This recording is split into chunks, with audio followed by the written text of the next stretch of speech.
I never do these like leaks or data mine stuff, but I wanted to today because these are pretty cool. We got 4 new cards that are going to be coming in the June 2023 season. Now, I will say these aren't necessarily final. I'm sure these could still technically be tweaked by the time they show up in June. I think they're usually pretty close. I think they usually stay from this data mine stage to the final, they stay close. Sometimes these have been in the game even longer, and those will change for like the old school ones, but lately it seems like they stay pretty close to final. That said, I'll save a final card review for these once we kind of know what the meta looks like at the time they're about to be released coming into June, and once we get the final details on all of these. But I thought we'd do a little preview of these for now. We've also got a bunch of new variants and bundles and stuff to take a look at as well. So Ghost Spider's a 2/3. On reveal, the last card you played moves here. So kind of like a little Iron Fist move enabler, and all these are going to be move based, or most of them anyway. That seems good to me because you can play like a Vulture on 3 and then still move it later. Cheap at 2 costs, more flexible than something like a Doctor Strange basically. So just gives you a lot more utility to move the things you care about moving. Good with Human Torch, frankly, 2 on curve. Just 1 into 2 is going to be fine as well. So that looks like a good piece of the toolkit. I feel like when I play move decks, I'm always missing those like mid-game moves. Like it's always awkward with like setting up something you want to move and then also developing the move card. Sometimes it gets hard to do both, and having more flexibility at a low cost, I think will definitely help. Let's skip Spider-Ham for now and move on to Spider-Man 2099, because this is another move synergy. The first time this moves to a location, destroy an enemy card there. And yeah, that seems pretty cool, man. 4/5 is a pretty reasonable stat line for this sort of effect, I think, right? Like 4/5 is just a little bit understated to kind of a base vanilla stat. 4/6 or something for the thing. And of course, if it removes something big, it could be enormous. The net power gain on this could be outrageous. Or kill your opponent's Red Skull. And you're talking about a 429 or something, right? Now, of course, other times it's just going to hit like a 1-drop, and it's going to kill a 2-power unit, which won't feel as good, but can still be meaningful, right? That's still going to make this an effective payoff for move decks. So just plop this on 4. You may not even move it until like a Heimdall on 6, but still a lot of potential. And if you can move it multiple times, I mean, man, that is a lot of action. So you can play this on 4, like Ghost Spider on 5 to move the Spider-Man 2099, destroy something, and then Heimdall again to destroy something, and you're wiping out quite a few cards. That seems like a really nice payoff for move decks. This looks really cool to me. Now, Silk is a 2/5. I haven't even looked at this one yet. After any card is played here, this moves to another location. Wow. That actually looks really nice. That is a great enabler for other things that care about move. So, Craven and so on, getting buffed along the way, and, discounting your Miles Morales or something, right? There's a lot of cool synergies here. Also, just a 2/5 is a premium stat line. That's just a high-powered card. That's awesome. That looks really good. I feel like regular decks might play this too, by the way, because you can also just use it to shift power around where your opponent's not expecting it. Even if you don't care about move synergies, it's like, where is that going to go? How do I predict this? Like, how do I play around all this? That's pretty cool. Yeah, could be better than Lizard, yeah, because it doesn't have the downside of losing its stats. I mean, it has the downside of going somewhere you don't want it to go, but that can also be a huge upside too. Just move it over into Sanctum Sanctorum or whatever. So this might have general utility and a move utility. I like that a lot. By the way, the Spider-Man theme being all movements, pretty cool, I gotta say. I feel like we're finally getting the move stuff coming together. Now, finally here, we've got Spider-Ham. This is my card. He's a 1/1, and is on reveal, transform the highest cost card in your opponent's hand into a pig, keeping its power and cost. So the pig, I don't think they have the art here for this. I saw it somewhere else. It's just a funny little fat pig. And basically it has no abilities. You're deleting the text of the card, but retaining its stats. So kind of like a leech effect, I guess, but for a singular card and for the highest cost card.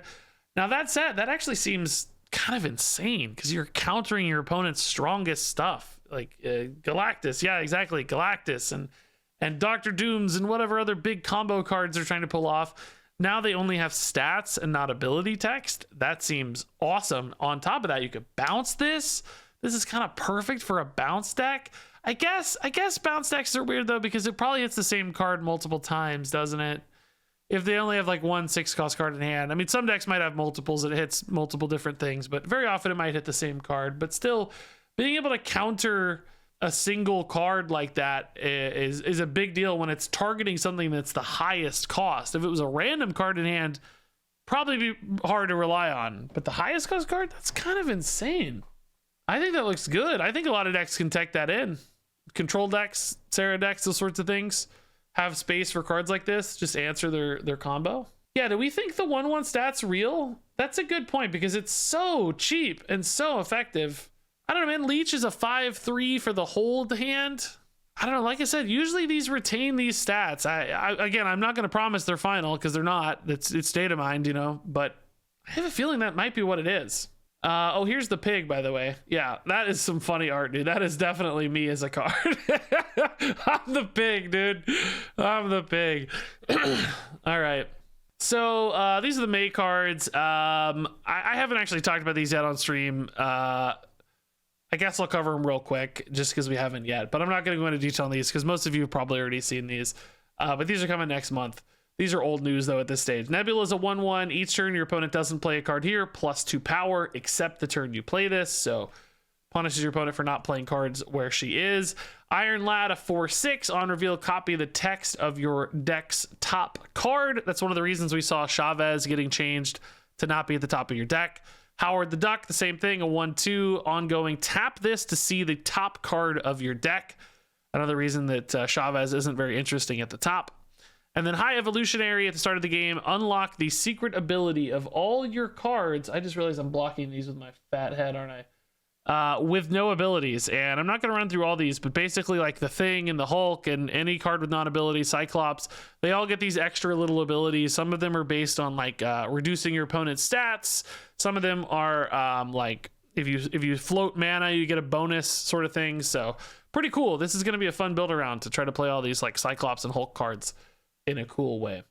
And then Living Tribunal, a 6/4, split your total power evenly among all locations. So I don't know, this one's intriguing to me. Sometimes that's good, sometimes that's bad, probably depends on the deck, but really cool character, of course. And then lots of new variants. These are what I wanted to take a look at to close this out. So many new Spider-Ham variants. I guess they think he's going to be pretty popular. I guess these all kind of got multiple variants, but Venom Spider-Ham's awesome. He kind of looks like a boar with his teeth, which is cool. That looks like Dan Hip Spider-Ham. I like the Picnic Spider-Ham. Spider-Man 2099 looks pretty awesome. This dude's always got really cool dramatic poses. This one's really cool. Oh, here's Dan Hip Spider-Man 29. This Adam Warlock's pretty sweet. This Apocalypse is cool, dude. That's awesome. I like that a lot. Are any of these standing out to you guys? Let me know. I actually like the Cyclops a lot. That looks nice. I am not into Cerebro variants at all, man. I just couldn't care less about that helmet in slightly different designs. I just don't care at all. Goose has got some kittens, it looks like. That's cute. That seemed like maybe something that was in the new Captain Marvel movie in the trailer. Hawkeye is like Ronin, maybe. Cool, like steampunk helicarrier blimp. That's cool. Hit Monkey Dan Hip, or the Hip Monkey as I like to call it. Crazy, like superhero Jessica Jones. Mecha Lizard. Oh, Venom Juggernaut. That's cool. That's a cool master mold. I don't like the base master mold art that much. This one's way cooler, I think. I like that a lot. Ooh, Miss Marvel. Probably gonna get her before too long, right? Cute little Ronin, baby Ronin. We got Sandman Salt Bay. That's wild. Sand Bay. It's a cool Atuma, dude. That's a cool Nimrod. Dang. Oh, that's a cool Squirrel Girl. Why are these so big? I don't know why these took up the whole row. Big. And then lots of new bundles as well. Again, I'm not going to take you through all these bundles. I don't think these are that interesting to look at ahead of time. I guess these are the cards for the bundles. Yeah. Cool new baby Guardians. These are actually sick. The Thor and Lady Sif Venom, dude. These look cool. They like go so well together too. They look like they're part of the same art. That's awesome. June bundles again. Yeah. Ooh, like that Chavez. That's fun. This is a very graphic Miles, like not graphic in a violent way, but you know, like kind of iconic graphic, bold colors. Cool Black Cat Noir, that's awesome. Oh, that Doc Ock Noir is really awesome. I like that a lot. These Carnage and Venom look good too. Yeah, there's the season for Ghost Spider. Oh yeah, some new locations. The Great Web. After each turn, move one card to the web for a random player.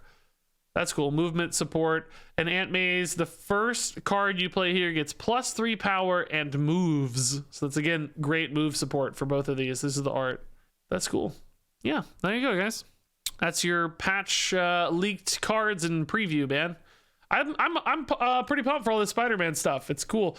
It is true that these all kind of play for the same deck, you know, so it's gonna be really expensive if you want to play a move deck, which I think sucks, because a lot of the time we kind of spread out different archetypes and different things for different cards, but all of these are supporting the same deck.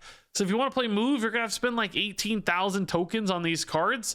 I guess maybe Ghost Spider's the season pass, so maybe it's like 12,000 tokens, but still, you're gonna have to really commit to play move, which that kind of sucks that they're all bundled into a single deck. But the cards themselves are cool, just you know, prohibitively expensive as always. We all know that new cards are not cheap and they suck to acquire.